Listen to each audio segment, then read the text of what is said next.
When we are all connected, तब भी हम किसी के साथ अच्छा बिहेव करते हैं और किसी के साथ हम डिफरेंट तरीके से बिहेव करते हैं। कोई हमें अच्छे से बात करता है तो हम उसके लिए एक डिफरेंट ओपिनियन रखते हैं, कोई अगर हमारे साथ बुरा करता है या कैसा भी है तो उसके साथ हम एक अलग तरीके से बिहेव करते हैं।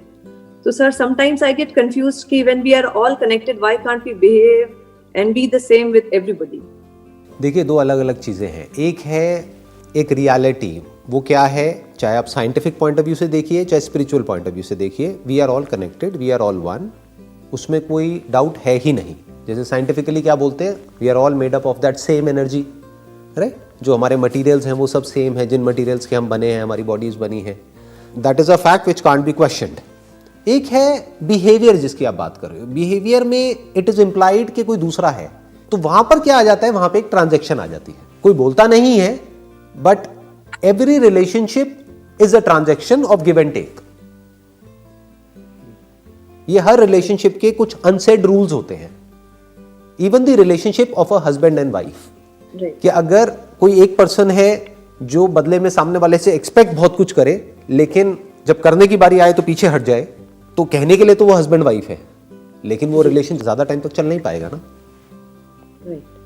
तो what I am saying is कि ये हमको सेंसिबली समझना होगा कि इस दुनिया में जो भी हमारा बिहेवियर होता है, that is influenced by this give and take equation, that's more of a transaction. जैसे एक बिजनेस की ट्रांजैक्शन होती है कि अगर मैंने आपको 100 रुपए दिया तो मैं बदले में एक्सपेक्ट कर रहा हूं कि मेरे को 100 रुपए की वैल्यू की कोई प्रोडक्ट या सर्विस मिली, तो दैट इज अ ट्रांजैक्शन। ऐसे ही एक ट्रांजैक्शन होती है फ्रेंड्स के बीच में, रिलेटिव्स के बीच में, सबके बीच में। और फ्रेंड्स का मतलब ये नहीं है कि फ्रेंड्स मैंने बोल दिया तो उसकी कोई सब कैटेगरीज नहीं है।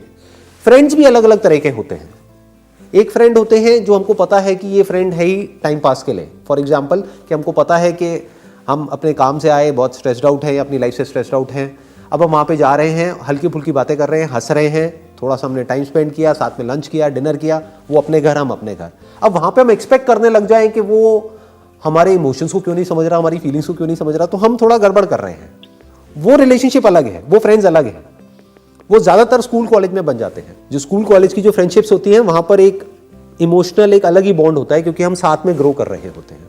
उसके बाद में जब लोगों का अपना माइंड एक लेवल पे डेवलप हो जाता है, तो रिलेशनशिप अलग अलग तरह की होती है। फॉर एग्जाम्पल, आप ऑफिस में किसी के साथ में काम कर रहे हैं, तो वो भी कहने के लिए फ्रेंड है, बट एक्चुअल में वो आपका फ्रेंड नहीं है, वो आपका कलीग है। तो उसमें हमको मिक्स नहीं करना है कि वहां पे जाकर के हम अपने सारी बातें बता रहे हैं, फिर वो आगे बता रहे हैं, फिर हम कह रहे हैं देखो उसने मेरे साथ में क्या कर दिया। अरे वो एक अलग रिलेशनशिप है। तो वी हैव टू अंडरस्टैंड कि वो जो रिलेशनशिप है, जो भी रिलेशनशिप हमारी जिसके भी साथ में है, उसके क्या रूल्स हैं, वो सामने वाले को क्लियर नहीं भी है तो हमारे माइंड में क्लियर होने चाहिए। तो कभी भी हमारा कॉन्फ्लिक्ट नहीं होगा किसी भी रिलेशनशिप में। Very clear. तो कहने का मतलब है कि बिहेवियर हमारा अलग अलग होना चाहिए। Fundamentally we are all one. मैं और किसी जंगल में कोई मानो सांप है जहरीला, या कोई बहुत ही प्यारा सा कोई बर्ड है, मान लो कोई ग्रीन कलर का एक पैरेट है बड़ा ही प्यारा सा, या कोई पपी है छोटा सा, कहने के लिए हम चारों एक हैं, उसमें कोई डाउट नहीं है। We are all made up of nature. लेकिन मैं कोबरा के साथ उस तरह से बिहेव नहीं करूंगा जिस तरह से मैं उस पपी के साथ में बिहेव करूंगा। राइट। तो ये हमको देखना पड़ेगा कि बिहेवियर कहां पर कैसा रखना है। लोग भी कुछ कोबरा की तरह होते हैं, तो इसलिए मैंने इशारे में बात कही है, मैंने क्लियर नहीं बोली है ना। कुछ होते हैं जहरीले होते हैं, तो उनसे थोड़ा उसी तरह से बिहेव करना पड़ेगा। अब आप कहोगे नहीं वी आर वन, तो वो तो उसका तो काम ही वही है, मतलब वो तो प्रॉब्लम क्रिएट करेगा ही आपके लिए।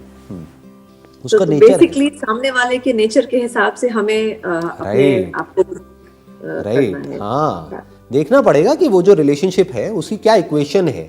इसीलिए कहते हैं कि बहुत जल्दी किसी भी रिलेशनशिप में कोई कमिटमेंट नहीं करना चाहिए, या बहुत जल्दी अपना सब कुछ रिवील नहीं करना चाहिए किसी भी रिलेशनशिप में। आराम से देखना चाहिए, सोचना चाहिए, समझना चाहिए कि ये रिलेशनशिप किस डायरेक्शन में जा रही है, फिर बोलना चाहिए, फिर कुछ सामने वाले को कमिट करना चाहिए। Ideally under commit and over deliver, that must be the golden rule of a relationship, of any relationship for that matter. क्योंकि मैंने क्या कहा, रिलेशनशिप नहीं होती, एक ट्रांजैक्शन होती है। तो कम बोल के ज्यादा डिलीवर कर दो तो वो रिलेशनशिप अच्छी चल जाएगी।